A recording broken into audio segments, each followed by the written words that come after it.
கர்த்தருடைய பரிசுத்த நாமத்திற்கு மகிமை உண்டாவதாக. இந்த மாலை வேளையிலே கூடி வந்திருக்கிற அனைவரையும் ஆண்டவராகிய இயேசு கிறிஸ்துவின் விலையேற பெற்ற நாமத்தில் அன்போடு வாழ்த்துகிறோம். வெளிப்படுத்தின விசேஷத்தினுடைய தொடர் போதனைக்கு நாங்கள் உங்களை அன்போடு வரவேற்கிறோம். வெளிப்படுத்தல் 19ஆம் அதிகாரத்திலே நாம் காரியங்களை தியானித்து கொண்டிருக்கிறோம். இதுவரை அநேக காரியங்களை கர்த்தர் நமக்கு விளக்கி காண்பித்திருக்கிறார். அதற்காக நம் ஆண்டவருக்கு நன்றி சொல்ல கடமைப்பட்டிருக்கிறோம். நான் கடந்த வாரம் சொல்லிவிட்டு சென்றேன், மணவாளனை குறித்து பார்க்க போகிறோம் என்று சொல்லி. ஆனால் இன்றைக்கும் நம் மணவாட்டியை குறித்து தான் பார்க்க போகிறோம். மணவாட்டியை குறித்து இன்னும் சில விஷயங்களை நாம் தியானித்து விட்டு அதற்கு பிறகு நாம் கர்த்தருடைய கிருபையினால், கர்த்தருக்கு சித்தமானால் நெக்ஸ்ட் வீக்கிலிருந்து நம்ம மணவாளனை குறித்து பார்க்கலாம். 19ஆம் அதிகாரம் வெளிப்படுத்தல் 7வது வசனத்தை வாசிக்க கேட்கலாம். வெளிப்படுத்தல் 19:7. நாம் சந்தோஷப்பட்டு களி கூர்ந்து அவருக்கு துதி செலுத்த கடவோம். ஆட்டுக்குட்டியானவருடைய கல்யாணம் வந்தது, அவருடைய மனைவி தன்னை ஆயத்தம் பண்ணினாள் என்று சொல்ல கேட்டேன். நாம் சந்தோஷப்பட்டு களி கூர்ந்து அவருக்கு துதி செலுத்த கடவோம். First statement. இரண்டாவது, ஆட்டுக்குட்டியானவருடைய கல்யாணம் வந்தது. ரெண்டாவது ஸ்டேட்மெண்ட். அவருடைய மனைவி தன்னை ஆயத்தம் பண்ணினாள் என்று சொல்ல கேட்டேன். மூணாவது ஸ்டேட்மெண்ட். இப்போ நம்ம இதில் எது ரொம்ப ஒரு கவனிக்கப்பட வேண்டிய ஒரு ஸ்டேட்மெண்ட்னு நினைக்கிறீங்க நீங்கள்? அவருடைய மனைவி தன்னை ஆயத்தம் பண்ணினாள் என்று சொல்ல கேட்டேன். இதுதாங்க நம்ம கவனிக்கப்பட வேண்டிய ஒரு விஷயம். மனைவி ஆயத்தம் ஆயிட்டா, மணவாளன் எப்பொழுதுமே ஆயத்தமாகத்தான் இருக்கிறார் திருமணத்திற்கென்று. அதற்கு மனைவி ஆயத்தமானால்தான் சந்தோஷப்பட முடியும், களி கூற முடியும், துதி செலுத்த முடியும். இப்போ இந்த மணவாட்டி, மனைவி என்ற வார்த்தையும் மணவாட்டி என்கிற வார்த்தையும் ஒரே வார்த்தை, நம்ம எல்லாருக்கும் தெரியும். சபைதான் மணவாட்டி. மணவாட்டி தன்னை ஆயத்தம் பண்ணினாள். எப்படி ஆயத்தம் பண்ணுறது?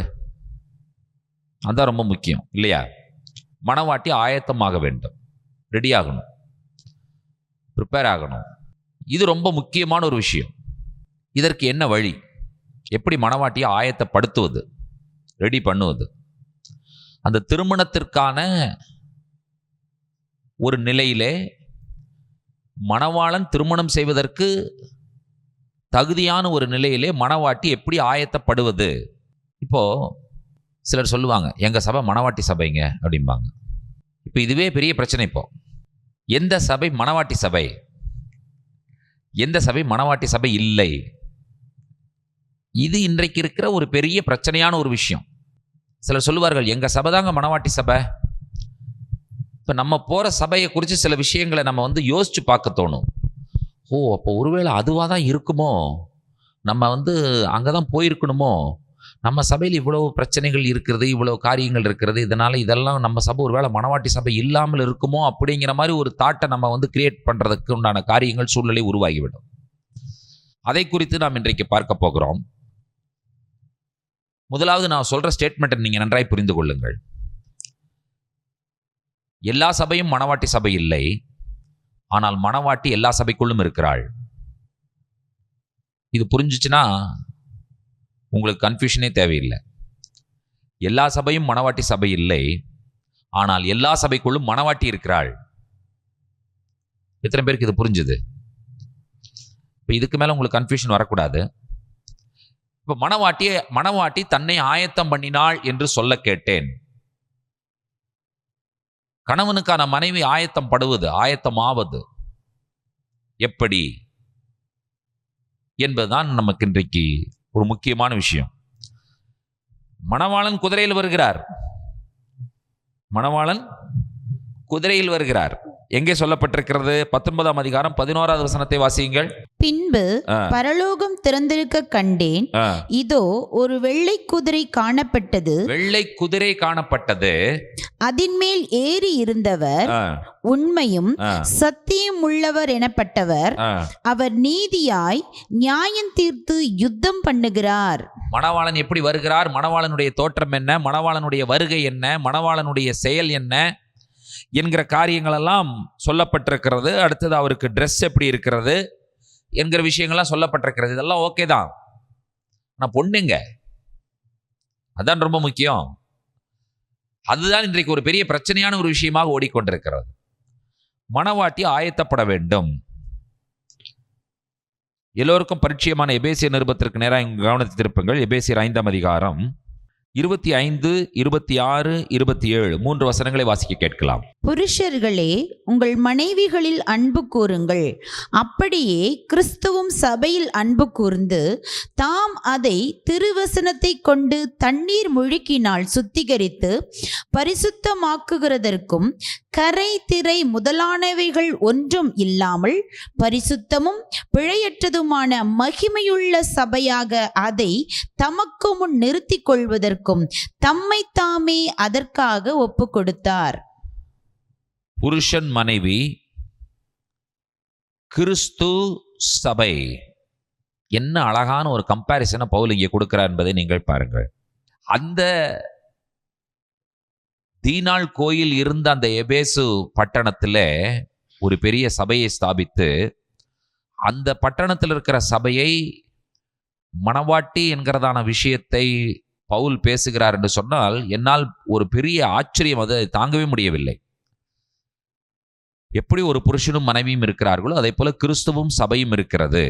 கிறிஸ்து தன்னுடைய சபையை நேசிக்கிறதை போல புருஷன் தன்னுடைய மனைவியை நேசிக்க வேண்டும். ஆண்டவர் என்ன செய்தாராம்? 26வது வசனம், தாம் அதை திருவசனத்தை கொண்டு தண்ணீர் முழுக்கினால் சுத்திகரித்து என்று சொல்லி நாம் பார்க்கிறோம். இது மணவாட்டி ஆயத்தமாகிற ஒரு நிலை. மனைவி ஆயத்தமாகிறாள். எப்படி ஆயத்தமாகிறாள் என்பதை பாருங்கள்.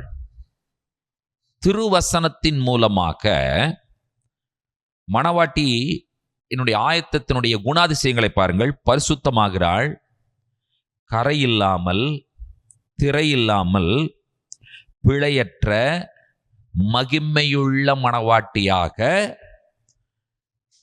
அவள் மாறுகிறாள். அவர் அதை மாற்றுகிறார்.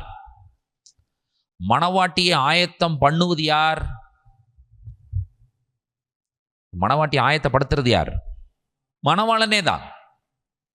எதன் மூலமாக மணவாட்டியை மணவாளன் ஆயத்தப்படுத்துகிறார்?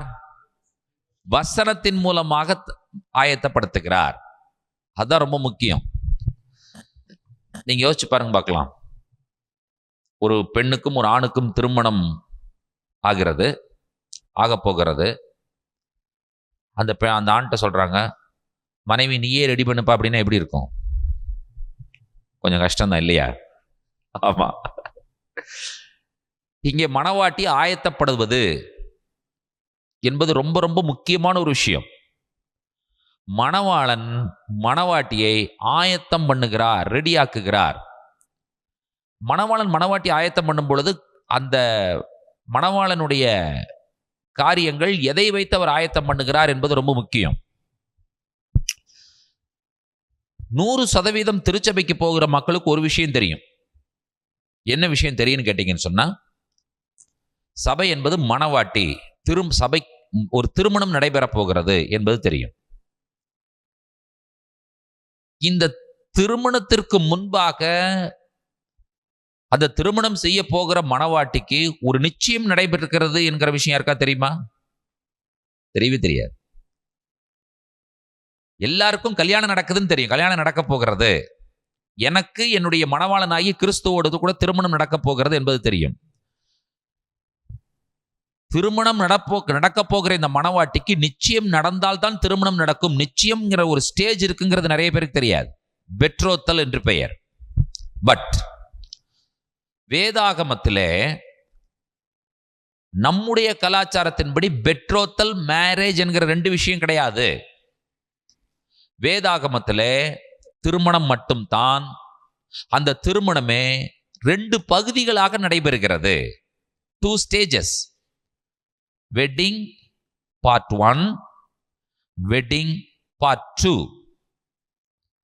வெட்டிங் பார்ட் 1 திருமணத்தினுடைய முதல் நிலை. அதை என்னவென்று எபிரேயத்தில் அழைக்கிறோம்? எருசின். எருசின். திருமணத்தினுடைய 2ஆம் பகுதி, 2ஆம் நிலை. நிஸ்ஸுயின். நம்ம எல்லாரும் நிஸ்ஸுயினை பற்றி பேசிக் கொண்டிருக்கிறோம். மத்திய ஆகாயத்தில் நடைபெற போகிற கல்யாண விருந்து, தூதர்களோடு வருவார். பாட்டு பாடணும். என்ன பாட்டு பாடணும்?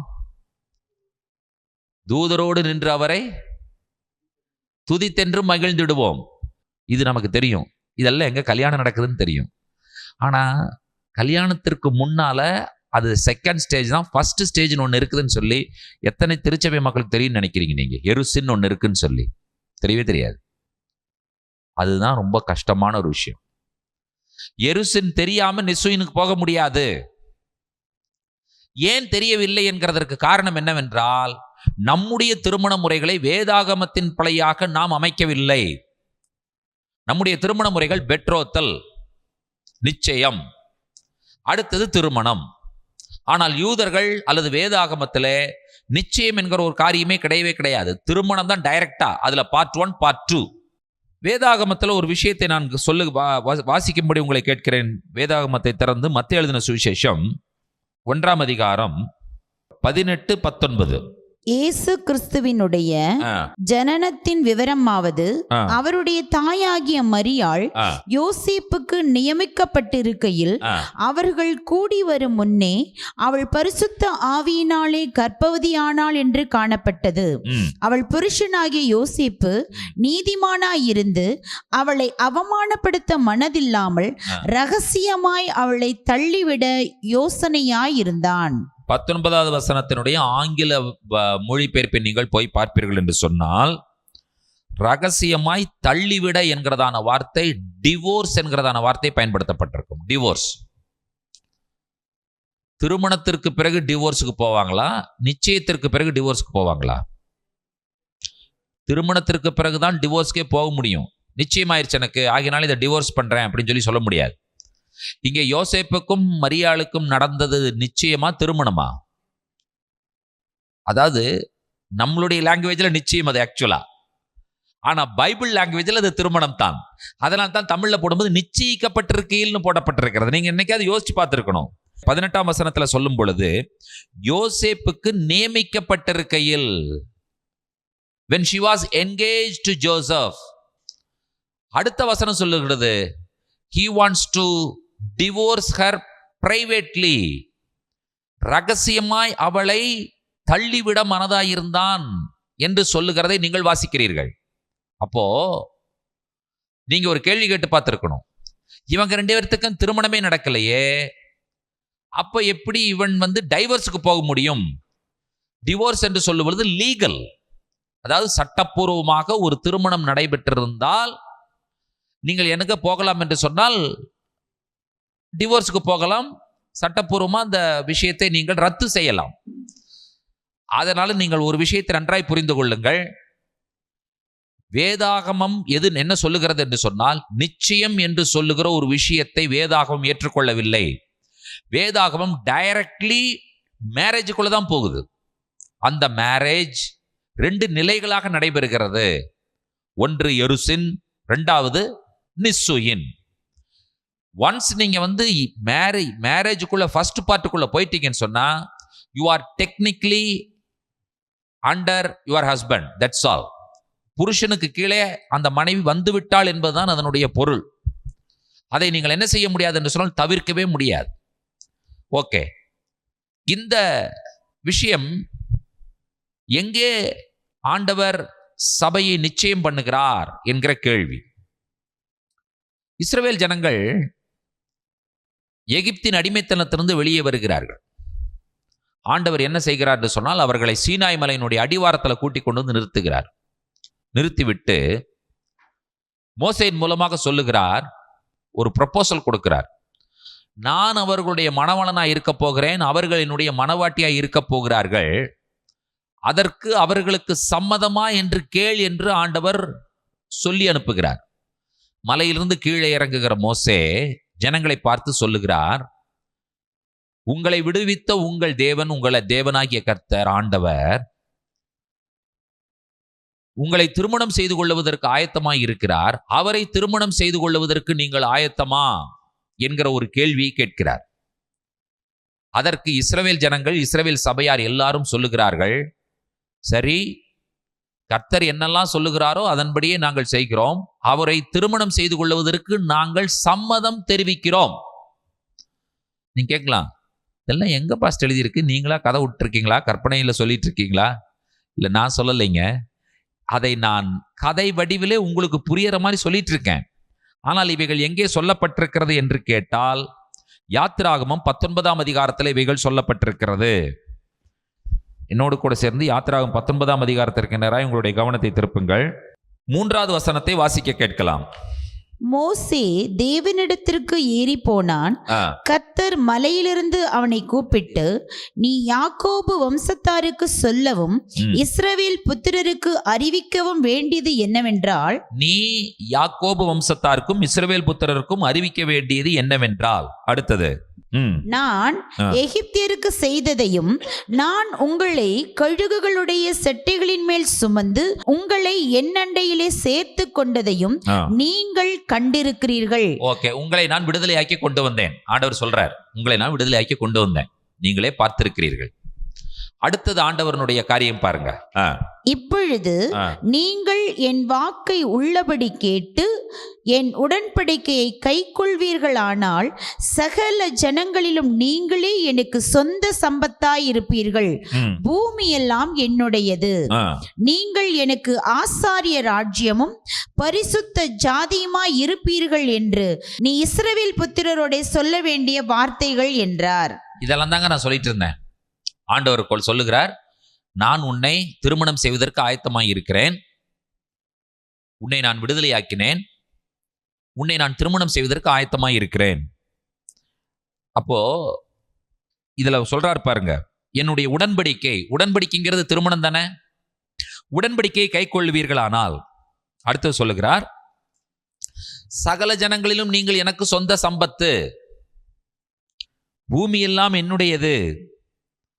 அவர் சொல்லுகிற விஷயத்துல அற்புதமான விஷயம், நீங்கள் என்னுடைய ஆசாரிய ராஜ்யம், நீங்கள் வேறு பிரிக்கப்பட்ட ஜனம், அதைத்தான் பரிசுத்த ஜாதி என்று சொல்லுகிறார் என்று நீ இஸ்ரவேல் புத்திரரோட சொல்ல வேண்டும். இது என்னதுன்னு கேட்டீங்கன்னு சொன்னா, ஒரு மணப்பெண்ணுக்கு ஆயத்தமா இருக்கிற, அதாவது ஒரு பெண்ணை பார்த்து ஒரு ஆண் செய்கிற ப்ரொபோசல். ஆண்டவர் இங்க ப்ரொபோஸ் பண்ணிட்டார். இப்போ அந்த ப்ரொபோசலை அக்செப்ட் பண்றதும் ரிஜெக்ட் பண்றதும் யாருடைய வேலை? அந்த பெண்ணுடைய வேலை. இஸ்ரவேல் சபையாருக்கு என்ன வாய்ப்பு இருக்கிறது? Either they can accept or they can reject. அதை ஏற்றுக்கொள்ளலாம், இல்லாவிட்டால் அவர்கள் தள்ளிவிடலாம். இப்போ மோசே ஆண்டவர் சொன்னதை அப்படியே சொல்லிட்டார். இப்போ 8வது வசனத்தை வாசிச்சு பாருங்க. ப்ரொபோசலை இஸ்ரவேல் மக்கள் அக்செப்ட் பண்றாங்களா ரிஜெக்ட் பண்றாங்களான்னு பாருங்க. 8வது வசனத்துல, அதற்கு ஜனங்கள் எல்லாரும் ஏகமாய் கர்த்தர் சொன்னவைகளையெல்லாம் செய்வோம் என்று பிரதி உத்தரம் சொன்னார்கள். அதற்கு ஜனங்கள் எல்லாரும் ஏகமாய் கர்த்தர் சொன்னபடியெல்லாம் செய்வோம் என்று பிரதி உத்தரம் சொன்னார்கள். ப்ரொபோசல் அக்செப்ட் ஆச்சா ரிஜெக்ட் ஆச்சா? Proposal accepted. இப்போ இந்த மணவாட்டிய மணவாளனுடைய விருப்பத்திற்கு நேராக, அவனுடைய விருப்பத்திற்கு ஏற்றவாறு மணவாட்டியை ரெடி பண்ண வேண்டிய பொறுப்பு யாருடையதுன்னு சொன்னா மணவாளனுடைய பொறுப்பு தான். இது எப்படி ரெடி பண்றது? அவர்கள் என்ன தெரியுமா செய்வார்கள்? யூதர்கள் தங்களுடைய திருமண வாழ்க்கையில ஒரு மணவாளன் ஒரு மணவாட்டியை போய் கேட்கிறாங்க, தாயோடு தகப்பனோடு போய், இந்த பெண்ணை திருமணம் செய்து கொள்வதற்கு நாங்கள் ஆயத்தமாய் இருக்கிறோம், உங்களுடைய மகளை அப்படின்னு சொல்லி கேட்ட உடனே அப்பா கேட்கிற ஃபர்ஸ்ட் கேள்வி என்ன தெரியுமா? ஒரு மாப்பிள்ளையும் மாப்பிள்ளையோட அம்மா அப்பா 3 பேரும் ஒரு பெண் வீட்டுக்கு போறாங்க. பெண்ணோட தகப்பனிடத்துல சொல்லுகிறார்கள், உங்க பொண்ணை நாங்க கல்யாணம் பண்றதுக்கு ரெடியா இருக்கிறோம் அப்படின்னு சொல்லி சொன்ன உடனே மாப்பிள்ளையோட அப்பா கேட்கிற ஃபர்ஸ்ட் கேள்வி என்ன தெரியுமா? எவ்வளவு டவுரி கொடுப்பீங்கன்னு தான் கேட்பாரு. என்ன கேட்பாரு? எவ்வளவு டவுரி கொடுப்பீங்க? யார் டவுரி கொடுக்கணும்? மாப்பிள்ளை வீடு தான் டவுரி கொடுக்கணும். அதைத்தான் பிசாசு அப்படியே மாற்றி வச்சுட்டான், ஆப்போசிட் டைரக்டா வச்சுட்டான். ஆபிரகாம் ஈசாக்குக்கு பெண் பார்க்க அனுப்பும் பொழுது எலேசர் சொல்லி விடுறான். எலேசர் போய் சொல்றான், ரெபேக்காளுக்கு எவ்வளோ டௌரி கொடுக்கறதற்கும் என்னுடைய எஜமான இடத்துல நிறைய பணம் இருக்குது, அதை பற்றி நீங்கள் கவலைப்படாதீங்க, எவ்வளோ கேட்டாலும் கொடுப்பாருன்னு தான் சொன்னான் அவன். என்னுடைய எஜமான் பெரிய சீமானா இருக்கிறாரு, ஒட்டகங்களெல்லாம் வச்சிருக்கிறாரு, நீ எவ்வளோ கேட்டால் கொடுக்கறதுக்கு ரெடியாக இருக்காரு அப்படின்னு சொல்லி தான் ஆபிரகாம் சொல்லிவிட்டான். யாக்கோபு போனானே லாபான் இடத்துல, அவன் சொன்னான், நான் வெறுங்கையா வந்திருக்கேன், என்னிடத்துல எந்த பணமும் கொடுத்து உன்னுடைய மகளை திருமணம் செய்வதற்கு என்னிடத்துல பணம் இல்லை, ஆகியனால நான் வேலை செஞ்சுறேன், அந்த வேலை செய்யும் பொழுது சம்பளம் வரும்ல, அந்த சம்பளத்தையும் நீ டௌரியா எடுத்துட்டு ராகேல எனக்கு திருமணம் பண்ணி கொடுன்ட்டான். அவன் லேயால கொடுத்துட்டான். சரி, திரும்ப ராகேலுக்கும் என்ன பண்ணணும்? டௌரி கொடுக்கணும். லேயாலையும் டௌரி கொடுத்து கல்யாணம் பண்ணான், ராகேலையும் டௌரி கொடுத்து தான் கல்யாணம் பண்ணான். இப்போ மாப்பிள்ளை என்ன பண்ணணும் அப்படின்னு கேட்டீங்கன்னு சொன்னால், இந்த டௌரி விஷயங்களை பேசி முடிச்சதற்கு பிறகு ஓகே, நாங்கள் இந்த பொண்ணை திருமணம் செய்வது கிடையாது இருக்கோம், அவர் அக்செப்ட் பண்ணிக்குவார். ஓகே, இந்த பெண்ணை நான் கொடுக்குறேன், நீங்கள் கொடுக்குற டௌரி எனக்கு போதும் அப்படின்னு சொல்லி அவர் அக்செப்ட் பண்ணிக்குவார். அப்போ ஒரு நாள் என்ன செய்வார்கள் என்று சொன்னால், நிச்சயம் பண்ணுவதற்காக போவார்கள். நிச்சயம் பண்ணுறதா எருசின், அதுதான் வெட்டிங் பார்ட் 1. நிச்சயம் கிடையாது, திரும்ப சொல்லுகிறேன், நிச்சயமே கிடையாது, நேராக திருமணம் தான். திருமணத்தினுடைய பகுதி 1, பார்ட் 1, தட் இஸ் கால்டு எருசின். இப்போ இவர்கள் போகும்பொழுது என்ன செய்யணும்னு சொல்லி கேட்டீங்கன்னு சொன்னால், மணவாளன் கம்ப்ளீட்டாக யோசிக்கணும். என்ன யோசிக்கணும்னு சொன்னால், இவளை நான் கல்யாணம் பண்ணனா இவ எனக்கு தகுதியுடையவளா, என்னுடைய டேஸ்ட்டுக்கு இவன் மாறணும், என்னுடைய டேஸ்ட்டுக்கு மாதிரியே இவ இருக்கணும் அப்படின்னு சொல்லி இவன் நினைத்தான் என்று சொன்னால், இவன் தான் ரெடி பண்ணிக்கணும். அவன் என்ன ரெடி பண்ணிக்கணும்னு கேட்டீங்கன்னு சொன்னால், ஒரு புக் எடுத்து எழுதணும். என்னென்ன எழுதணும்? எனக்கு என்னெல்லாம் பிடிக்கும், எனக்கு என்னெல்லாம் பிடிக்காது. கல்யாணம் பண்ணிட்டு வந்ததுக்கப்புறம் எனக்கு இது பிடிக்காது, எனக்கு இது பிடிக்கும்னு சொன்னால் அவளுக்கு என்னன்னே புரியாது. கல்யாணத்துக்கு முன்னாலையும் எழுதி கொடுத்துடணும், எனக்கு என்ன பிடிக்கும், எனக்கு என்ன பிடிக்காது அப்படிங்கிறது எழுதி கொடுத்துடணும். அது மட்டும் எழுதி கொடுக்கறது கிடையாது. கல்யாணத்துக்கு பிறகு உன்னை நான் எப்படி வச்சிருப்பேன், எங்க வச்சிருப்பேன், நம்ம சொல்லுவோம்ல, மகாராணி மாதிரி உன்னை வச்சிருக்கிறேன்னு சொல்லி, அப்புறம் கூட்டு வந்ததுக்கு அப்புறம் தான் தெரியும் இல்லையா? உன்னை நான் எப்படி வைத்திருப்பேன், உன்னை நான் எப்படி வைத்திருப்பேன், நம்ம எப்படிப்பட்ட ஒரு வாழ்க்கை வாழப்போகிறோம், அதையும் எழுதிடணும் ஒரு புஸ்தகத்துல. அதற்கு பிறகு அதே புஸ்தகத்துல அந்த மாப்பிள்ளை எழுதுவார். இந்த விஷயங்கள் எழுதும் பொழுது மாப்பிள்ளையோட அப்பா ஒன்று விஷயத்தை எழுதுவார். என்ன தெரியுமா எழுதுவார்? எங்களுடைய குடும்பம் எப்படிப்பட்ட குடும்பம், எங்க அப்பா யாரு, எங்க அப்பாவுக்கு அப்பா யாரு, எங்க அப்பாவுக்கு அப்பா யாரு, தாத்தா யாரு, தாத்தாக்கு தாத்தா, தாத்தாக்கு தாத்தான்னு சொல்லி குறைந்தது ஒரு 14 தலைமுறைகளை எழுதி அவர் அந்த புஸ்தகத்தில் கொடுத்திருப்பார். அப்புறம் அவங்க அம்மா என்ன தெரியுமா எழுதியிருப்பாங்க அந்த புஸ்தகத்துல? நீ கல்யாணம் பண்ண போகிற உன்னுடைய புருஷனாகி என்னுடைய மகன் இப்படிப்பட்டவன், அவன் ஷார்ட் டெம்பரா லாங் டெம்பரா இல்லையா, அவன் டென்ஷன் ஆவானா டென்ஷன் ஆக மாட்டானா, அப்படி அவனுடைய குணாதிசயங்களில் எழுதியிருப்பார். அவன் ரொம்ப பேசவே மாட்டான், இல்லாட்டி வளவளன்னு பேசிட்டே இருப்பான். இதெல்லாம் அந்த அம்மா எழுதி வச்சிருக்கும். புரியுதா உங்களுக்கு? அப்போ இந்த விஷயத்துல என்னென்னலாம் இருக்குன்னு திரும்ப சொல்றேங்க, நீங்க சம்மரைஸ் பண்றேன். கல்யாணம் பண்ண போகிற மணவாளன் எழுதியிருப்பார். என்ன எழுதியிருப்பார்? எனக்கு என்ன பிடிக்கும், எனக்கு என்ன பிடிக்காது, நம்முடைய திருமணத்திற்கு பிறகு நம்முடைய வாழ்க்கை எங்கே எப்படி இருக்கும், 3 விஷயங்கள். அந்தலேயே அவங்க அப்பா எழுதியிருப்பார். என்ன எழுதியிருப்பார்? எங்களுடைய குடும்பத்தினுடைய தலைமுறை யார், எப்படி யார் தாத்தா யார், தாத்தாவுக்கு தாத்தா யார். அதுலேயே அவங்க அம்மா எழுதியிருப்பாங்க. என்ன எழுதியிருப்பாங்க? நீ திருமணம் செய்ய போகிற என்னுடைய மகனாகி உன்னுடைய புருஷனுக்கு என்னுடைய குணாதிசயங்கள் என்ன எழுதியிருப்பார். இதுலேயே மணவாளன் இன்னொரு விஷயத்தையும் எழுதியிருப்பார். அதை கவனிங்க, அதான் ரொம்ப முக்கியம். என்ன எழுதியிருப்பார் தெரியுமா? நிச்சயம் பண்ணலேருந்து உனக்கு திருமணம் நடைபெற போகிற இந்த பீரியட் இருக்குல்ல, அது ரொம்ப முக்கியமான ஒரு பீரியட். இந்த பீரியட்ல நான் உனக்கு என்னென்ன கிஃப்ட் எல்லாம் நான் கொடுப்பேன் அதையும் சேர்த்து எழுதி வச்சிருப்பார். எங்கங்க இடையிடையே எழுதியிருப்பார். நான் உனக்கு பேக் கொடுப்பேன், வாட்ச் கொடுப்பேன், ஷூ கொடுப்பேன், பேனா கொடுப்பேன், சுடிதார் வாங்கி கொடுப்பேன், இதெல்லாம் எழுதி எழுதி எழுதி விட்டிருப்பார். இப்போ இது நிச்சயம் என்கிறதான எருசின் முடிந்ததற்கு பிறகு இவர்கள் இது என்ன பண்ணணும்னு சொன்னால், மணவாட்டினுடைய கையில் கொடுக்கணும். அந்த திருமணம் செய்ய போகிற அந்த பெண்ணுடைய கையில் கொடுக்கணும். அவள் அதை வாங்கிக்குவா. வாங்கினதற்கு பிறகு அவள் உட்காந்து படிப்பா. அந்த நிச்சயம் நடந்ததற்கு பிறகு குறைஞ்சது 12 மாசத்துக்கு திருமணம் நடக்காது. ஆக்சுவலா 12 மாசத்துக்கு அப்புறம் தான் நடக்கும். அது எப்போ நடக்கும்னு தெரியாது. யாரு தான் அனௌன்ஸ் பண்ணணும்னு சொன்னா, மணவாளனுடைய அப்பா தான் டேட்டை அனௌன்ஸ் பண்ணுவார். அது வரைக்கும் இவங்க அமைதியாக தான் இருக்கணும். அப்போ இந்த 12 மாதத்துல இவள் என்ன செய்ய வேண்டும் என்று சொன்னால், அந்த மாப்பிள்ளை எழுதி கொடுத்த டாக்குமெண்ட்டை படிக்கணும். அந்த டாக்குமெண்ட்டுக்கு பேர் கெட்டுபான்னு பேர். கெட்டுபானா ரைட்டிங், அவ்வளோதான், வேற ஒன்றும் பெரிய வித்தியாசமான வார்த்தையெல்லாம் கிடையாது. அந்த கெட்டுபாவே அவள் படிக்கணும். படிச்சுட்டு அவள் என்ன பண்ணணும்னு சொன்னா, அவள் மாப்பிள்ளைக்கு என்ன பிடிக்குமோ அதெல்லாம் இவளுக்கு பிடிக்கணும், மாப்பிள்ளைக்கு என்ன பிடிக்காதோ அதெல்லாம் இவளுக்கு பிடிக்கக்கூடாது. மாப்பிள்ளுடைய குணாதிசயம் எப்படி இருக்கோ அந்த குணாதிசயத்துக்கு தகுந்த மாதிரி இவ மாறி இருக்கணும். புரிஞ்சுதா உங்களுக்கு? அடுத்தது, அவங்க மாப்பிள்ளையினுடைய வம்சம் எப்படி இருக்கிற வம்சம்னு இவ புரிஞ்சுட்டான்னு சொன்னா அவ அதுக்கு தகுந்த மாதிரி ஃபிட் ஆயிடுவா. இப்போ இந்த விஷயத்தில் நல்லா கவனிங்கள். இவன் இந்த கெட்டுபாவை கொடுக்குறான், அவ படிக்கிறா.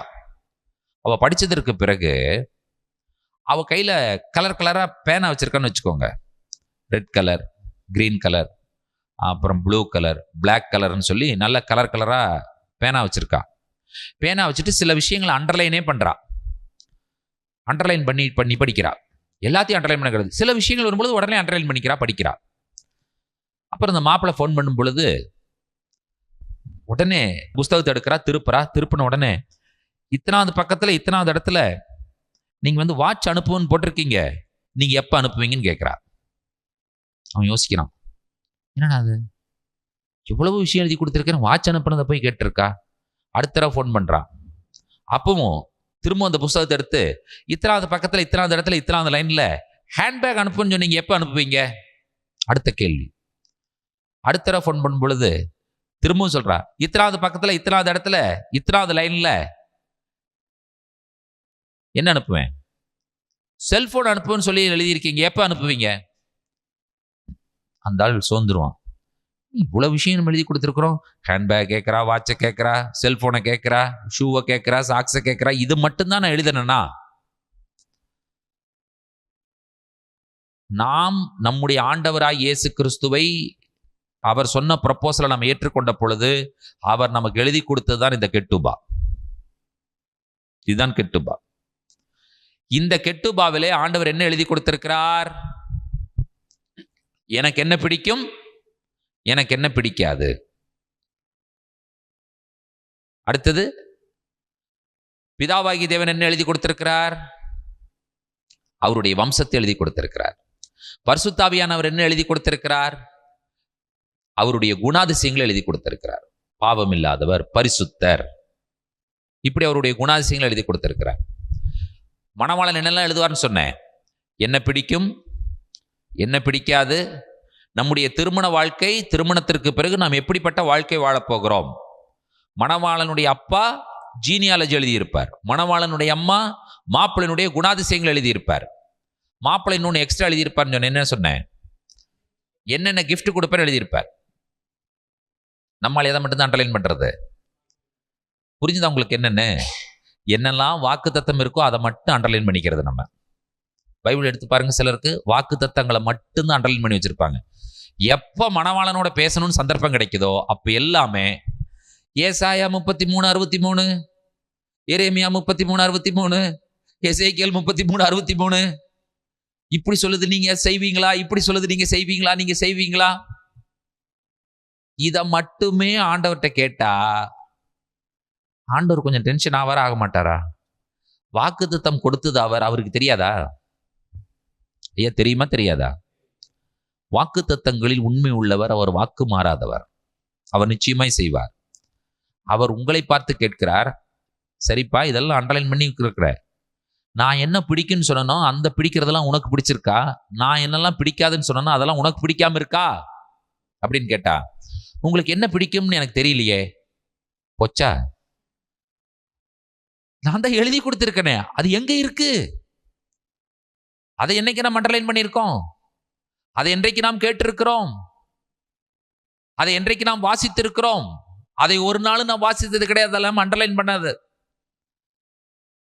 யாத்திராகமம் 19ஆம் அதிகாரம், God betrothed Israelites under the foothills of Mount Sinai. Sinai மலையினுடைய அடிவாரத்தில் இஸ்ரவேல் ஜனங்களை ஆண்டவர் தனக்கென்று திருமண விவாகத்திற்கென்று நம்முடைய வார்த்தைகளின்படி நிச்சயம் பண்ணுகிறார். நீ என்னுடைய வாக்கை உள்ளபடி கேட்டு என்னுடைய உடன்படிக்கையை கை கொண்டால் நீ என்னுடைய ஆசாரிய ராஜ்யம், நீ எனக்காக வேறு பிரிக்கப்பட்ட ஜாதி, நீ என்னுடைய சொந்த சம்பத்து, மை ஓன் ப்ராப்பர்ட்டி. என்னுடைய சொத்து மதிப்பு எவ்வளவுன்னு சொல்லுகிறார்? the whole earth, பூமி எல்லாம் என்னுடையது என்று சொல்லுகிறார். என்னை திருமணம் செய்து கொள்வதற்கு நீ ஆயத்தமா என்கிற கேள்விக்கு இஸ்ரவேல் மக்கள் சொன்ன பதில், நாங்கள் உம்மை திருமணம் செய்து கொள்வதற்கு ஆயத்தமாக இருக்கிறோம். Proposal accepted. இப்ப மணவாட்டி ஆயத்தம் பண்ண வேண்டிய வேலை யாருடைய வேலை? மணவாளனுடைய வேலை. எப்படி ஆயத்தம் பண்ணுவது? எழுதி கொடுத்து விடுவது. சும்மா வாயில சொல்லிட்டே கிடையாது, எழுதி கொடுத்து விடுவது.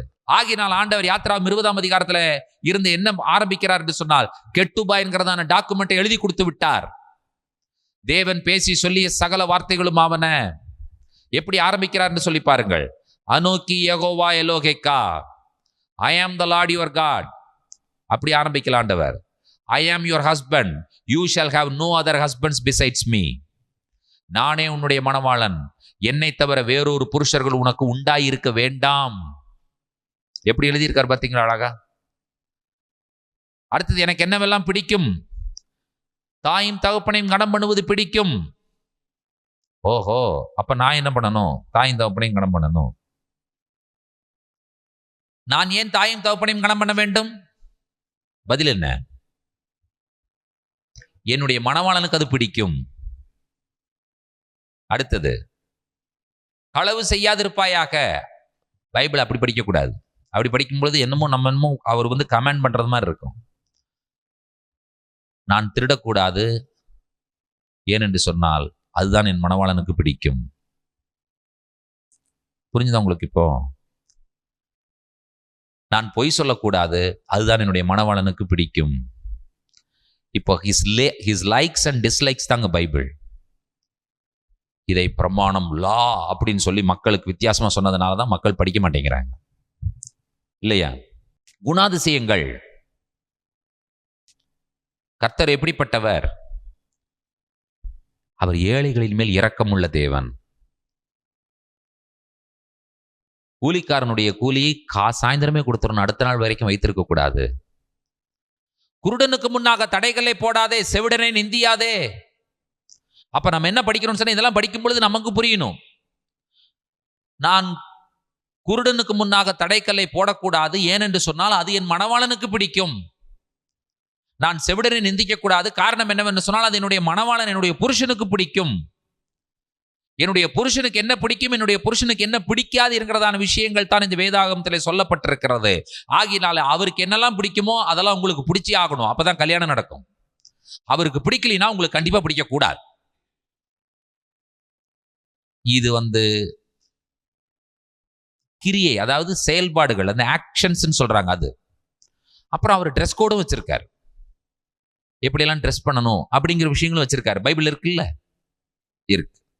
அப்ப நான் ஏன் இப்படி ட்ரெஸ் பண்ணணும்? இதுதான் என்னோட புருஷனுக்கு பிடிக்கும், இதுதான் என்னுடைய புருஷனுக்கு பிடிக்கும். ட்ரெஸ் கோடு மட்டுமா வச்சிருக்காரு? அடுத்தது என்ன வச்சிருக்காரு சொல்லுங்க பார்க்கலாம் பைபிள்ல. முக்கியமானது எதுங்க ஒரு மனுஷனுக்கு? சாப்பாடு. Very good. அவர் சாப்பாடும் அவனுக்கு என்ன பிடிக்கும் என்ன பிடிக்காதுன்னு சொல்லி வச்சிருக்காரு. தெரியுமா உங்களுக்கு அது? எதெல்லாம் பிடிக்காது அவருக்கு? பன்றி பிடிக்காத அவருக்கு, he doesn't like. அடுத்தது, கிராப் பிடிக்காத அவருக்கு, பிரான்ஸ் பிடிக்காது, ஒட்டகம் பிடிக்காது, சாப்பிட்றதுக்கு பிடிக்காது, பிரயாணம் பண்றதுக்கு பிடிக்கும். இதெல்லாம் அவருக்கு பிடிக்காது. அதனால என்ன செய்யாது? அதனால எனக்கும் பிடிக்காது. மணவாளனுடைய டேஸ்ட் தாங்க என்னுடைய டேஸ்ட். மணவாளனுடைய ட்ரெஸ் தான் என்னுடைய ட்ரெஸ்.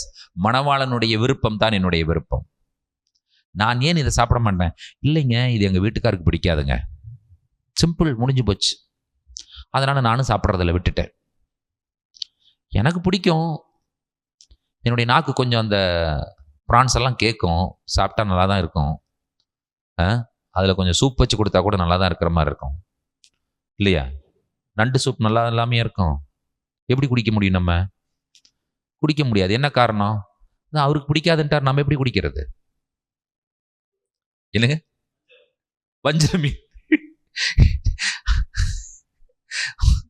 ஒரு இடத்துல நடந்தது சொல்ற கவனிங்க. பெங்களூருக்கு மினிஸ்ட்ரிக்கு போயிருந்தேன். ஒரு பாஸ்டர் இன்வைட் பண்ணாரு, ஹோட்டலுக்கு கூட்டிட்டு போனாரு சாப்பிட்றதுக்கு. சாப்பிடும்போது இந்த ஃபிஷ் ஆர்டர் பண்ணாரு. ஆர்டர் பண்ணுறதுக்கு முன்னால சொல்லிட்டார், பாஸ்டர் இந்த மீன் பிடிக்காது, இந்த மீன் பைபிள் இல்லைன்னு மட்டும் தயவு செய்து சொல்லிடாதீங்க. நீங்க சொல்லிட்டீங்கன்னா அதுக்கப்புறம் என்னால் சாப்பிடவே முடியாது, சாப்பிடக்கூடாது. நான் இந்த ஒரு மீன் தான் விரும்பி சாப்பிட்றேன், தயவு செய்து இது மட்டும் இப்படி அப்படின்னு எதுவும் சொல்லிடாம சாப்பிட்றேன் பாஸ்டர். கையெடுத்து கும்பிட்டாரு என்னைய. இதுக்கப்புறம் நான் என்ன சொல்றது அவர்கிட்ட? யோசிச்சு பாருங்க. இந்த கிங்ஃபிஷ் எனக்கு ரொம்ப பிடிக்கும். உங்க வாயிலிருந்து அது வந்துருச்சுன்னா அப்புறம் நான் இதை தொடவே முடியாது. அதனால நீங்க வேற எதை வேணாலும் சொல்லுங்க, இதை மட்டும் சொல்லிடாதீங்கிறார் அவர். நான் சொன்னேன், நீங்க சாப்பிடுங்க, சாப்பிடாம இருங்க, அதை பத்தி நான் பத்து எதையும் நான் சொல்றதுக்கு ரெடி இல்லை. நான் சொன்னேன், நான் சொல்றதுனால நீங்க சாப்பிடாம இருக்கணுங்கிற எந்த அவசியம் கிடையாது. வேதம் சொன்னா செய்யுங்க, வேதம் சொல்லினா விட்டுருங்க. இவர் பாஸ்டர் சொன்னார்னு மட்டும் எதையும் செஞ்சிடாதீங்க. நீங்க உங்களை இப்படி செய்யுங்கள் என்று சொல்லுவதற்கு எனக்கு எந்த அதிகாரமும் கொடுக்கப்படவில்லை. ஆனால் கர்த்தரால் உங்களுக்கு கட்டளையிடப்பட்டு என்னெல்லாம் சொல்லியிருக்கோ அதை மட்டும் நீங்க செய்யுங்க. தஸ் சைத் த லார்ட் தான். தஸ் சைத் த சாம் பக்தர்னா முடிஞ்சு போச்சு அங்க கதை, அவ்வளவுதான். நீங்க எங்கேயோ போய் விழுந்துருவீங்கன்னு அர்த்தம். இது ஆண்டவருடைய வார்த்தையா? தென் ஓபே. ஆண்டவருடைய வார்த்தை இல்லையா? வேண்டாம், தேவையே இல்லை. நான் எதையாவது சொல்லி நீங்கள் கீழ்ப்படிய வேண்டும் என்கிற ஒரு அவசியம் தேவை என்ன இருக்கிறது? அதனால இது சாப்பிடலாமா வேண்டாமன்னு என்கிட்ட கேட்காதீங்க, நீங்களா படிங்க. உங்களுக்கு படிக்கிறதுக்கு ஆண்டவர் தாளந்தை கொடுத்திருக்கிறார், கிருபைகளை கொடுத்திருக்கிறார், வரங்களை கொடுத்திருக்கிறார், அறிவை கொடுத்திருக்கிறார். படிச்சுட்டு உங்களுக்கு ஆண்டவர் என்ன சொல்லுகிறாரோ அதன்படி செய்யுங்கள் என்று சொல்லி முடித்து விட்டேன். இப்போ நீங்க நன்றாய் புரிந்து கொள்ளுங்கள். சிலர் சொல்லுவாங்க, ஏன் அந்த சர்ச்சுக்கு போகாத, ஏன்பா இவர் இப்படி ட்ரெஸ் பண்ணாதீன்னு சொல்லுவாரு, இதை சாப்பிட வேண்டாம்னு சொல்லுவாரு, இப்படி இருக்க வேண்டாம்னு சொல்லுவாரு. சிலர் எங்கிட்ட கேட்பாங்க, இன்னும் உங்க சர்ச்சுக்கு வந்தா இப்படி ட்ரெஸ் பண்ண வேண்டாம்னு சொல்றீங்களாமா, இதெல்லாம் சாப்பிட வேண்டாம்னு சொல்றீங்களா, இப்படி எல்லாம் இருக்கக்கூடாதுன்னு சொல்றீங்களாமா அப்படின்னு. நான் ஒரு நாள் சொல்லவே இல்லை. நான் என்னைக்கு சொன்னேன்? நான் எங்க சொன்னேன்? இல்லை நீங்க தான் சொன்னீங்கன்னு சொல்றாங்க, கூட்டு வாங்க கேட்கலாம் அப்படின்னு சொன்னாங்க. நான் சொல்லலைங்க, பைபிள் இருக்குது எடுத்து படிங்க அப்படின்னு சொன்னேன். எடுத்து படிச்சாங்க. படிச்சதுக்கு அப்புறம் இப்ப சொல்லுங்க, நான் சொன்னேன்னா அல்லது வேதம் சொல்லுதான்னு கேட்டேன். வேதம் சொல்லுது. மக்கள் நம்ம தலையை திருங்க ஆரம்பிச்சிருவாங்க. அங்க போனா அவர் இப்படி இருக்கிறாங்க, ரொம்ப ஸ்ட்ரிக்டா இருக்காருங்க. நான் ஏன் ஸ்ட்ரிக்டா இருந்து உங்களுக்கு என்ன? நான் எதுக்கு ஸ்ட்ரிக்டா இருக்கணும் உங்கள்கிட்ட? அதுல என்ன தேவை இருக்கிறது? நான் ஸ்ட்ரிக்டா இருந்து நீங்க அது கீழ்ப்படியணுங்கிற அவசியம் கிடையாது. வேதம் சொல்லுதா? உங்களுக்கு வாய்ப்பு இருக்கிறது. எதற்கு? அக்செப்ட் பண்ணுறதுக்கும் வாய்ப்பு இருக்கு, ரிஜெக்ட் பண்றதுக்கும் வாய்ப்பு இருக்கு. நீங்க ஏதோ நான் உங்களை ஒரு கட்டுப்பாட்டிற்குள் வைத்திருக்கேன், ஸ்ட்ரிக்ட்ல வைத்திருக்கேன் அப்படி சொல்லி நீங்க தயவு செய்து நினைக்காதீர்கள். நான் என்றைக்கும் என்னுடைய வார்த்தைகளை சொல்லுவதில்லை. வேதம் என்ன சொல்லுகிறதோ அதை மட்டும் நான் சொல்லுகிறேன். அதை எடுத்துக்கொள்வதும் எடுத்துக்கொள்ளாமல் போவதும் உங்களுடைய பொறுப்பு. கீழ்ப்படிவதும் கீழ்ப்படியாமல் போவதும் அது உங்களை சார்ந்தது. ஆகினால நான் சொல்லவே இல்லைன்னு சொல்லி முடிச்சிட்டேன். நான் என்னைக்கா சொல்லியிருக்கேனா? இல்லை, நான் சொல்லவே இல்லை, நான் சொல்லவும் மாட்டேன். எனக்குன்னு சொல்றதுக்கு என்ன இருக்கு? என்கிட்ட என்ன வார்த்தை இருக்கு சொல்லுவதற்கு? நான் எதையும் சொல்லுவதில்லை. நான் அப்படிப்பட்ட மனிதனும் கிடையாது. ஆகினால நான் சொன்னேன்னு யாரா சொன்னாங்க நம்பாதீங்கன்னு சொல்லி அனுப்பிச்சு விட்டேன். கரெக்டா நான் சொல்றது? நம்ம நான் சொல்லணுங்கிற அவசியம் கிடையாது. வேதம் சொல்லுகிறதா? அதனால்தான் பவுல் சொல்லுகிறார், கிறிஸ்து சபையை நேசிப்பதை போல புருஷர்கள் மனைவியை நேசிக்க வேண்டும். கிறிஸ்து என்ன பண்ணினார்? திருவசனத்தை கொண்டு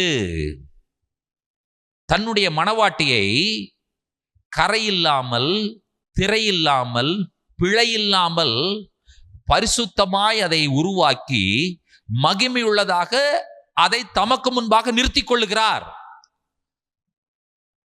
மணவாட்டிக்கு மேக்கப் போடுறது யாரு? மணவாளனே தான் மேக்கப் போடுகிறார்.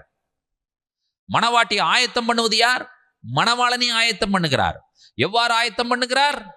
அவருடைய திருவசனத்தை கொண்டு, அவருடைய வார்த்தைகளை வைத்து அவர் ஆயத்தம் பண்ணுகிறார். சிலர் சொல்லுவாங்க, இங்க பைபிள் படிக்கிறோமோ இல்லையோ, இங்க ஏதாவது கொஞ்சம் கொஞ்சம் படிக்கலாம், ஆனா பரலோகத்துக்கு போனதுக்கு அப்புறம் எனக்கு பைபிள் படிக்கிறது மட்டும்தாங்க வேலையே அப்படிம்பாங்க. பரலோகத்துல பைபிள் இருக்காதுங்கிறத முதல்ல புரிஞ்சுக்கோங்க. நீங்க பரலோகத்துல எதுக்குங்க பைபிள்? இங்கிருந்து அங்க போய் அவரை விட்டு இதை படிச்சுட்டு உட்கார்ந்து இருக்கிறதா? நீ யோசித்து பாருங்கள். ஆளாளுக்கு அவன் பைபிள் படிச்சுட்டு இருக்கிறான். எப்படி இருக்கும்? தமிழ் மொழியில ஒருத்தர், ஈப்ரு மொழியில ஒருத்தர், லத்தீன் மொழியில ஒருத்தரும், தெலுங்குல ஒருத்தரும் பைபிள் படிச்சுட்டு இருக்கிறாங்க. மலையாளத்துக்காரங்க ஒரு இடத்துல பாட்டு பாடிட்டு இருக்கிறான்னு வச்சுக்கோங்க, கைத்தட்டி. நமக்கு பாட்டு படிக்காம அப்படின்னா முடிஞ்சு போச்சு, அவ்வளவுதான். அவர்கள் பைபிள் படிக்கட்டும், நமக்கு பாட்டு படிக்காமனா படிக்காம. இங்க படிக்கிறோமோ இல்லையோ, அங்க போனா நமக்கு எந்த வேலையும் இல்லை, அதனால அங்க போய் பைபிளை படிச்சுக்கலாம். நம்ம எடுத்துட்டு போங்க கூடவே போகும்போது பைபிளை, உங்களுக்கு விருப்பப்பட்ட பைபிள், நல்ல ஒரு புது பைபிளை வாங்கி எடுத்துட்டு போனீங்கன்னா அங்கே படிச்சுக்கலாம், டைம் இருக்கும். வேதாகமம் எல்லாம் இங்கேயோட முடிஞ்சிடும். அதுக்கப்புறம் நீங்க அங்க பைபிள் எல்லாம் கொண்டு போக முடியாது. இங்கே படித்து இங்கே ரெடி ஆயிட்டு ஆகிறதுக்கு தான் இது என்னை மாற்றுகிறது, என்னை உருவாக்குகிறது இந்த வேதம். இந்த வேதாகமத்தை ஒரு டினாமினேஷன் கண்ணோட்டத்தோடு படிக்கக்கூடாது. I should remove all of the denominational glasses. I should put the Hebrew glasses to understand the word of God. What type of glasses? உங்களுக்கு கண்ணாடி எப்படி இருக்கோ அப்படி தான் எழுத்தும் தெரியும் இல்லையா? கருப்பு கலர் கண்ணாடி போட்டீங்கன்னா கருப்பு கலரா தெரியும், பச்சை கலர் கண்ணாடி போட்டீங்கன்னா பச்சை கலரா தெரியும்.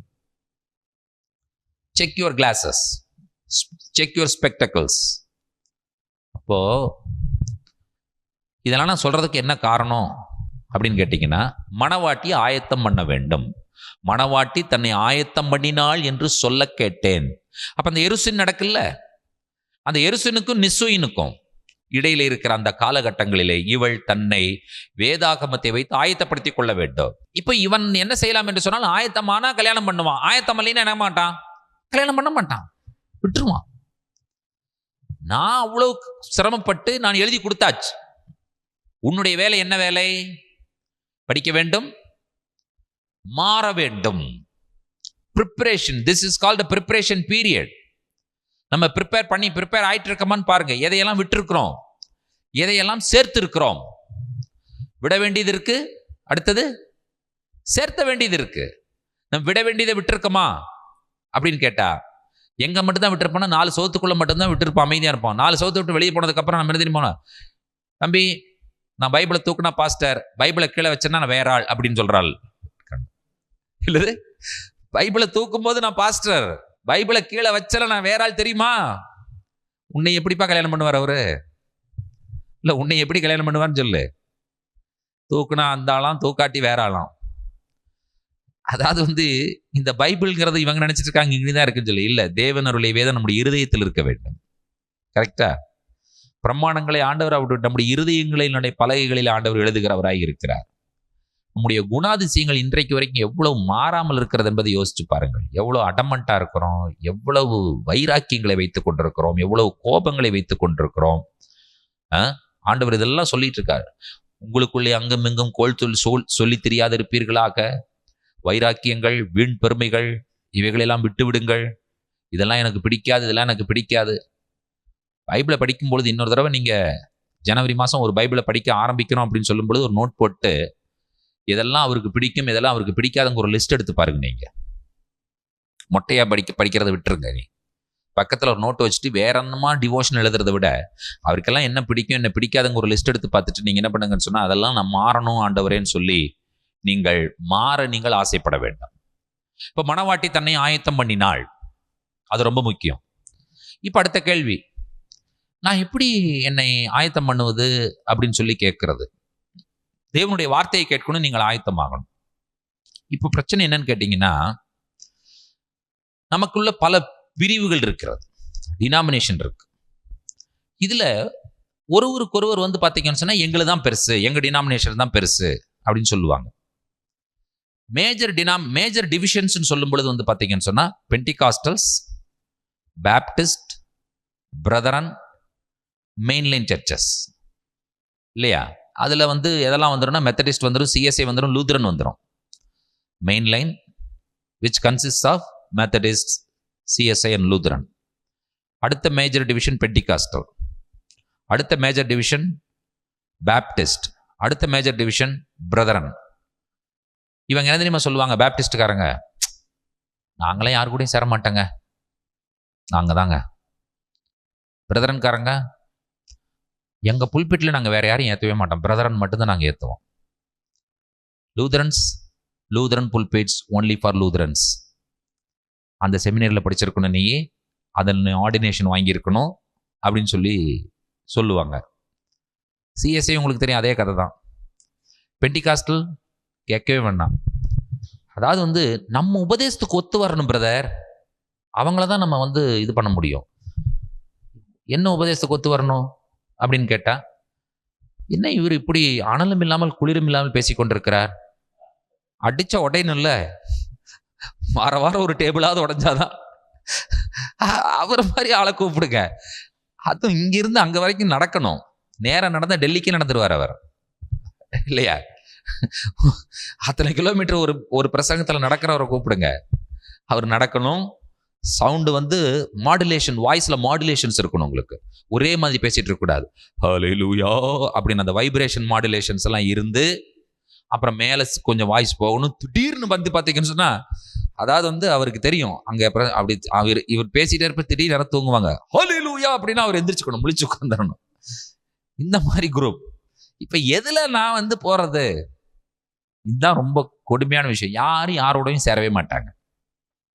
ஒரு ஊழியக்காரனுடைய கூடுகை, அந்த கூடுகையில நான் வந்து சொன்னேன், நல்லா கவனிங்க, நீங்க இதெல்லாம் கவனிக்கணும். நீங்க நம்முடைய திருச்சபையினரால், அதாவது வந்து பெண்டிகாஸ்டல், பேப்டிஸ்ட், பிரதரன், மெயின்லைன் சர்ச்சஸ்னால முத்திரை குத்தப்பட்ட கல்ட் குரூப்னு இருக்கு. அது எல்லாம் என்னன்னு கேட்டேன். அவங்க சொன்னாங்க, Jehovah witness cult pastor. Of course I agree, cult தான் அவங்க, 100% கல்ட். செவன்த் டே கல்ட் அப்படின்னாங்க. ஏன் அப்படின்னு கேட்டேன். சனிக்கிழமையே பிடிச்சிட்டு இருக்கிறாங்க அவங்க, அதனால கல்ட்.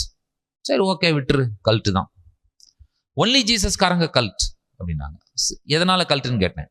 அவங்க பிதாவையும் அறிக்கை செய்யறது கிடையாது, பரிசுத்தாவியானவரை அறிக்கை செய்கிறது இயேசு மட்டும்தான் அப்படிங்கிறாங்க. இயேசுவின் நாமத்துல தான் ஞானஸ்நானம் கொடுக்கணும்னு சொல்றாங்க. அதனால அது கல்ட்டான்னு கேட்டேன். ஆமா, அது கல்ட். சரி, நானும் ஒத்துக்கிறேன், அது கல்ட். Only Jesus cult. வேற எது கல்ட்டுன்னு கேட்டேன். சர்ச் ஆஃப் கிரைஸ்ட் கூட கல்ட் தான். அது எதனால கல்ட்?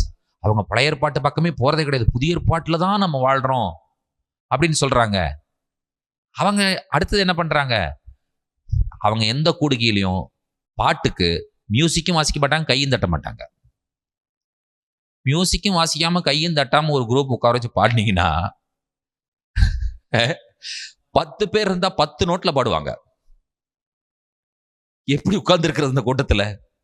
ஏதோ ஒரு மியூசிக்கை வச்சு ஒரு 2 பேர் பாடுறவங்கள வச்சு பாடுறதுனாலதான் அந்த பாடாம அந்த பாட்டு படிக்கிறாளையும் கொண்டு வந்து உள்ள சேர்த்துக்க முடியுது. நம்ம 2 பேர் பாடுவாங்க, 10 பேர் வாசிப்பாங்க. தெரியுமா உங்களுக்கு பாட்ட? நம்ம உன்னதமானவரின் அப்படின்னு சொல்லுவோம். அங்க உட்காந்துக்கிட்டு உன்னதமானவரின் உயர் மறைவில் இருக்கிறவன் படிச்சுட்டு இருப்பான் 2 பேர். அவங்களுக்கு பாட தெரியாது. இப்படி இருக்கிற ஆள் கூட்டத்துல கொண்டு வந்து மியூசிக் இல்ல, கையும் தட்டாத, அமைதியாரு. சர்ச் ஆஃப் கிரைஸ்ட்கார பார்த்து கேட்டேன், ஏன் கை தட்ட மாட்டீங்க? கை தட்டுறதுல உங்களுக்கு என்ன பிரச்சனை? புதிய ஏற்பாட்டுல எங்கேயாவது கை தட்ட சொல்லி இருக்கா? ஐயோ அப்பா, ரொம்ப அற்புதமான ஒரு கண்டுபிடிப்பு. இந்த மாதிரி ஒரு கண்டுபிடிப்புலாம் வேதாகமத்துல நான் பார்க்கவே இல்லை. ஏன் மியூசிக் வாசிக்கல? புதிய ஏற்பாட்டுல எங்கேயாவது இசைக்கருவிகளை பற்றி சொல்லி வாசிக்க சொல்லி இருக்கா? இல்லவே இல்லை பிரதர். அப்ப நீங்க பண்ணுவது, உங்களுடைய சபைகளில் நடப்பது அத்தனையும் அக்கிரமம், தாறுமாறான ஆராதனைகளை நீங்கள் நடத்துகிறீர்கள். அப்படியா? சரி, கைதட்டுறதுல என்ன பிரச்சனைன்னு கேட்டேன். தாளத்துக்கு தான், பாட்டுக்கு வந்து தாளம் தேவை. பாட்டு வந்து ராகம், தாளம், இதெல்லாம் தான் பாட்டு, இல்லையா? பாட்டுக்கு ராகம் இருக்குதுன்னா பாட்டுக்கு என்ன இருக்கணும்? தாளம் இருக்கணும். இந்த கைதட்டுறது தாளம் தானே அப்படின்னு கேட்டா அவருக்கு ஒரு புது விளக்கம் கொடுத்தாரு பாருங்க. அதுதான் ரொம்ப ஆச்சரியமான விளக்கமா இருந்துச்சு. தாளம்ங்கிறது வேறங்க பிரதர். சரி, என்னதான் சொல்ல வர்றீங்க? சொல்றாரு, ஒரு பிரதம மந்திரி போயிட்டு இருக்காருன்னா அவரை கைதட்டி கூப்பிடுவீங்களா? கூப்பிட மாட்டோம். பிரதம மந்திரியை விட நம்முடைய ஆண்டவர் குறைவா போயிட்டாரா அவரை கைதட்டி கூப்பிடுறீங்க நீங்க? நான் சொல்லிட்டேன், நான் கூப்பிடவே இல்லைங்க, விட்டுருக்கீங்க. என்னால இதுக்கு மேல தாங்கவே முடியாது. நான் பிரதம மந்திரியும் கைதட்டி கூப்பிடுறதில்ல, ஆண்டவரையும் கைதட்டி கூப்பிடுறதில்ல, உங்களையும் இனிமேல் கூப்பிடவே மாட்டேன் கைதட்டி, நீங்க போயிருங்கன்ட்டு. நான், நீங்க என்ன பேசுவீங்க அவர்கிட்ட போய் உட்காந்து? பிரதம மந்திரி கைதட்டி கூப்பிடுவியா? எங்க போய் நம்ம பிரதம மந்திரி பாக்குறது அவரை கைதட்டி கூப்பிடுறது? அவரே ஒரு ஊருக்கு வர்றாருன்னா 7 அடுக்கு பாதுகாப்பு போட்டு வச்சிருக்காங்க அவருக்கு. பிரதம மந்திரியும் உன்னால கூப்பிட முடியாத சாதாரண மனுஷனே, ஆண்டவர் அவ்வளவு பெரிய ஆண்டவர், நீ கைதட்டியா கூப்பிடுற? நான் இனிமேல் கூப்பிடலைங்க, விட்டுருங்கன்ட்டேன் நான். விளக்கங்கள் பாருங்கள் அவர்கள் வச்சிருக்கிற தியாலஜி எப்படி இருக்குன்னு சொல்லி. அப்ப இந்த பாஸ்டர்ஸ் கூட்டத்தில் சொன்னேன், இது எல்லாமே கல்ட், நான் ஒத்துக்கிறேன். ஆனால் நாம வந்து ஆண்டவரை ஆராதிக்கிறோம்னு சொல்றோம்ல, பெண்டிகாஸ்டலும் சிஎஸ்ஐயும் மெத்தடிஸ்டும் லூத்ரனும் அதுக்கப்புறம் பேப்டிஸ்டும் பிரதரனும் மற்ற குரூப்புகளும் நம்ம வந்து அவனை கல்ட்டுன்னு சொல்லி ஒதுக்கி வச்சிருக்கோம்ல. இன்னொன்று நீங்கள் புரிந்து கொள்ளுங்கள், இந்த சபைகளில் எல்லாம் 90% நம்ம வேதத்தை கடைபிடிச்சாலும் 10% கல்ட் இருக்குதுன்னு புரிஞ்சுக்கோங்கன்னு நான். நம்ம ஒன்று சேர விடாமல் இருப்பது இந்த கல்ட்டு தான். இந்த 10% கல்ட்டையோ 5%, 10%, 15% இருக்கிற கல்ட்டை ஒதுக்கிட்டீங்கன்னா நம்ம ஒன்று சேர்ந்துடலான்னு சொன்னேன் நான். எத்தனை பேருக்கு நான் என்ன சொல்றேன்னு புரியுது உங்களுக்கு? புரிஞ்சுதா புரியலையா? அதை ஒதுக்கணும். எந்த ஒரு சபைக்கு நீங்கள் போனீங்களான்னு சொல்லலும் அவனோடு சேராததற்கு காரணம் அவன் இருக்கிற அவன் வந்து வேதம் சொல்லாத விஷயங்களை சேர்த்து வைத்திருப்பது தான் அவனை சேர விடாமல் பண்ணுகிறது. அதை நீ ஒதுக்கு. அப்ப நீ என்ன பண்ணலாம்? சேர்ந்து விடலாம். பேப்டிஸ்ட் என்ன சொல்றாங்க? நாங்கள் அந்நிய பாஷை பேச மாட்டோம். பிரதர் என்ன சொல்றாங்க? நாங்கள் பெண்களை சபையில் பேச அனுமதிக்க மாட்டோம். பெண்டிகாஸ்டல் என்ன சொல்றாங்க? வெள்ளை போட்டு நகையை கழட்டி கம்ப்ளீட்டா வந்து பாத்தீங்கன்னு சொன்னா முக்காடெல்லாம் போட்டு கழுத்தோட சேர்ந்து கட்டினாதான் நாங்க வந்து மேடைக்கே விடுவோம், ஆராதனையில் உட்கார விடுவோம். சிஎஸ்ஐ காரங்க என்ன சொல்றாங்க? நீ என்னமோ சொல்லு, அதை பத்தி பிரச்சனை கிடையாது, ஆனா அந்த அங்கி போட்டு உள்ளவா. நீ பிரசங்கம் பண்றியா, பைபிளை சொல்றியா, கதை சொல்றியாங்கிறதெல்லாம் எங்களுக்கு பிரச்சனையே கிடையாது. அடுத்தது அவங்க கட்டி வச்சிருக்கிற பெரும்பாலான ஆலயங்கள்ல என்ன பேசுறாங்கன்னு கேட்க தெரியுமா உங்களுக்கு? உள்ள போனா அந்த எக்கோவே அவர் என்ன சொல்றாருன்னு கேட்காது. அது பாட்டுக்கு உட்கார்ந்துட்டு அவனை பாட்டுக்கு எந்திரிச்சு வந்துட வேண்டியதான். இப்ப நீங்க ஒத்துக்கிறீங்களா? எல்லா இடத்துல எல்லா டினாமினேஷன்லயும் ஏதாவது ஒரு கல்ட் உள்ள இருக்கு, சில விஷயங்களை உள்ள வச்சிருக்காங்கிறத எத்தனை பேர் ஒத்துக்கிறீங்க நீங்க? இதுதான் சேர்க்க விடாமல் செய்கிறது. அதை ஒதுக்கிட்டோம்னா நம்ம ஒண்ணு சேர்ந்துடலாம்னு சொன்னேன் நான். பேப்டிஸ்ட் சர்ச்சில் போய் அவங்க தமிழ் பேசுற மக்கள், நீங்க மெசேஜுக்கு எந்திரிச்ச உடனே ஷமா இஸ்ராயல் அடனா எலோகினு அடனா யகாட் அப்படின்னீங்கன்னா, ஐயோ தவறான ஒரு நபரை கொண்டு வந்து விட்டுட்டோமே அப்படின்னு யோசிப்பாங்க. என்ன நீங்க எங்க சர்ச்சில் வந்து அந்நிய பாஷை பேசிட்டு இருக்கீங்க? நான் பேசுறது அந்நிய பாஷை இல்லைங்க, உபாகமம் 6 எபிரேய மொழியில பேசினேன் நான். ஓ அப்படியா? அப்ப இது என்ன அப்படின்னு கேட்பாங்க. நான் சொல்லுவேன், தமிழ் பேசுற எனக்கு இது அந்நிய பாஷை. சிம்பிள். புரிஞ்சுதா புரியலையா உங்களுக்கு? இப்போ நான் சொன்ன ஸ்டேட்மெண்ட்டுக்கு திரும்ப வர்றேன். எல்லா சபையும் மணவாட்டி சபை இல்லை, ஆனால் எல்லா சபைக்குள்ளும் மணவாட்டி இருக்கிறாள். இருப்பாளா இருக்க மாட்டாளா? இருக்கிறாள். ஒரு குரூப் இருக்கு, எங்க சபையை தவிர வேற சபை மணவாட்டி சபையே கிடையாது, நீங்க வந்தா எங்க சபைக்கு வந்தீங்கன்னா தான் நீங்க மணவாட்டி சபையாகவே இருக்க முடியும், நீ மணவாட்டியா மாறணும் எங்க சர்ச்சுக்கு தான் வரணும். அதே போல அப்பட்டமான போய் உலகத்துல வேற எதுவுமே கிடையவே கிடையாது. மணவாட்டி தன்னை ஆயத்தம் பண்ணினால், மணவாட்டி எந்த சபை பிரிவை சார்ந்தவள் என்று சொன்னால் எல்லா சபை பிரிவுக்குள்ளும் மணவாட்டி இருக்கிறாள். அவள் உத்தம மணவாட்டியாக ஆண்டவருக்கென்று ஆயத்தமாகி காத்து கொண்டிருக்கிறாள், ஆண்டவரை சந்திப்பதற்கென்று. அப்போ அவங்க ரியலைஸ் பண்ணணும், வேதத்தில் சொல்லாத காரியங்களை உபதேசமாக எங்களுடைய சபையில் எது வைக்கப்பட்டிருக்கிறது லிஸ்ட் எடுங்கிற நான். நீங்க சிஎஸ்ஐயா இருக்கலாம், லுத்தரனா இருக்கலாம், மெத்தடிஸ்டா இருக்கலாம், பேப்டிஸ்டா இருக்கலாம், பெண்டிகாஸ்டலா இருக்கலாம், பிரதரனா இருக்கலாம், வாட் எவர், நீங்க யார் வேணாலும் இருக்கலாம். ஆனால் ஒன்றை ஆணித்தரமாக சொல்லுகிறேன், உங்களுடைய சபைகளில், உங்களுடைய சபை பிரிவுகளில் வேதம் சொல்லாத காரியங்கள் உபதேசங்களாக வைக்கப்பட்டு கொண்டிருக்கிறது. அவைகளை நீங்கள் களைந்தெறிய வேண்டும். ஒவ்வொரு நாளும் உன்னை பிடிச்சி வச்சுட்டு உட்கார்ந்துருப்பாங்க. ரொம்ப கஷ்டமான விஷயமா இருக்கும். ஆனா அதை வச்சுதான் மக்களை மேனிப்புலேட் பண்ணிட்டு உட்கார்ந்துருப்பாங்களா? அந்த மக்களை வந்து பாத்தீங்கன்னு சொன்னா இவர்களுடைய கட்டுப்பாட்டிற்குள் வைப்பதற்காக வேண்டியே இந்த காரியங்களை செய்து கொண்டிருப்பார்கள். நான் அடிக்கடி சொல்லுகிற ஸ்டேட்மெண்ட் என்ன தெரியுமா? சத்தியத்தை அறிவீர்கள், சத்தியம் உங்களை விடுதலையாக்கும். சபை அறிவீர்கள், சபை உங்களை கட்டி வைக்கும். when you come under the denomination, நீங்க பாண்டுக்குள்ள வந்த மாதிரி, ஸ்லேவரிக்குள்ள வந்த மாதிரி இருக்கிறீங்க. கிடையாதுங்க. கர்த்தர் உங்களை விடுதலையாக்கி இருக்கிறார். விடுதலையாக்கப்பட்ட மணவாட்டி நீங்களும் நானும். அதை நீங்கள் புரிந்து கொள்ளுங்கள். அதனாலதான் சிலர் என்ன பண்ணுவாங்கன்னு சொல்லி கேட்டீங்கன்னா, சர்ச்சுக்கு போவாங்க, வேதத்தின்படி நடந்து தங்களுடைய வாழ்க்கையை காப்பாற்றிக் கொள்ளுவார்கள். சில சமயம் இந்த ரூல்ஸுக்கும் இந்த ரெகுலேஷன்ஸ்க்கும் வந்து அவங்க ஒத்து போக மாட்டாங்க. அதன் பாட்டுக்கு அவங்க சாஃப்டா இருந்துட்டு வந்துடுவாங்க. பாஸ்டர் என்ன சொன்னாலும் அவங்க ஹர்ட் ஆகவும் மாட்டாங்க. அவரு அப்படிதாங்க, அவரு என்னமோ சொல்லிட்டு போறாரு, விட்டுருங்க நீங்க அப்படின்றாங்க. பாஸ்டர் சொல்லுவார், என்ன தெரியுமா சொல்லுவார்? ஒரு நாளைக்கு நீ 24 மணி நேரத்தில் 2.5 மணி நேரம் நீ ஆண்டவருக்கு தசமபாகம் கொடுக்க வேண்டும். எப்படி கொடுக்கறது? ஆண்டவர் அப்படி சொல்லவே இல்லை. ஆண்டவர் 24 மணி நேரம் எனக்காக வாழுன்ட்டாரு. நீ 1000 10 ரூபாயில 1 ரூபாய் தசமபாகம் பணத்துல வாங்கணுங்கிறதுக்கானுடைய பேஸ் தான் உனக்கு இந்த இதுக்கு மெசேஜே. எல்லாவற்றிலும் தசமபாகம் கொடுக்க வேண்டும். காணிக்கையிலும் தசமபாகம் கொடுக்கணும், அதாவது பணத்திலும் தசமபாகம் கொடுக்க வேண்டும். அடுத்தது எங்க சொல்லியிருக்கு? இல்ல எங்க சொல்லியிருக்கு அது சொல்லுங்க எனக்கு. பணத்துல தசமபாகம் கொடுன்னு கேட்டுட்டு அதோட நிறுத்திக்கிட்டா சால சிறந்தது. கொடுத்துருவாங்க. மோட்டிவ் என்ன தெரியுமா? நேரத்துல தசமபாகம் கொடுக்கறானாங்கிறது முக்கியம் கிடையாது. இதை சொன்னாதான் இதை கொடுப்பான். அதனால இதை சொல்லி இதை வாங்குறது. ஏன் டைரக்டா சொல்லிட்டு போக வேண்டியதானே இல்லையா? இப்படியெல்லாம் சொல்லும் பொழுது அங்க இருக்கிற ஒரு சில விசுவாசிகள் அந்த மணியை பார்த்துக்கிட்டே இருப்பான். 2.5 மணி நேரம் எப்படியாவது ஜோம் பண்ணிடணும் உட்காந்து கண்ணை மூடி உட்காந்து அந்த பக்கம் நெளிஞ்சு அந்த பக்கம் நெளிஞ்சு அப்படி பண்ணி இப்படி பண்ணி அந்த 2.5 மணி நேரம் ஆண்டவருக்கு நீ கொடுத்துடணுப்பா அப்படின்னு சொல்லி எப்படியாவது நெளிஞ்சு 2.5 மணி பா இன்னைக்கு தசமபாகம் கொடுத்துட்டேன் நான் நாள்ல முடிஞ்சு போச்ச கதை. அப்புறம் அடுத்த நாள் ஐயோ இன்னைக்கும் தசமபாகம் கொடுக்கணுமா? திரும்ப 2.5 மணி நேரம் வாட்சப்பாரு 8 மணிலேருந்து 10:30 மணி வரைக்கும் இன்னைக்கு எப்படியாவது முடிஞ்ச கதவெல்லாம் உள்ள சாத்திட்டு அவன் பார்த்தீங்கன்னா இருட்டு ரூம் உட்காந்துருப்பான். உங்க அப்பா எங்கடா? தசமபாகம் கொடுத்துட்டு இருக்காரு ஆண்டவருக்கு. He is giving tithe to God. சிலர் அதை கண்டுக்கவே மாட்டாங்க. அவர் சில விஷயங்கள் சொல்றாருங்க, எல்லாத்தையும் எடுத்துக்க முடியாது, சிலதை விட்டுறணும். அவர் அப்படிதான் சொல்லிட்டு இருப்பார். அப்படி இருக்கிற விசுவாசி இருக்காங்களா இல்லையா சபைக்குள்ள? சொல்லுங்க பார்க்கலாம். இருக்கிறாங்க.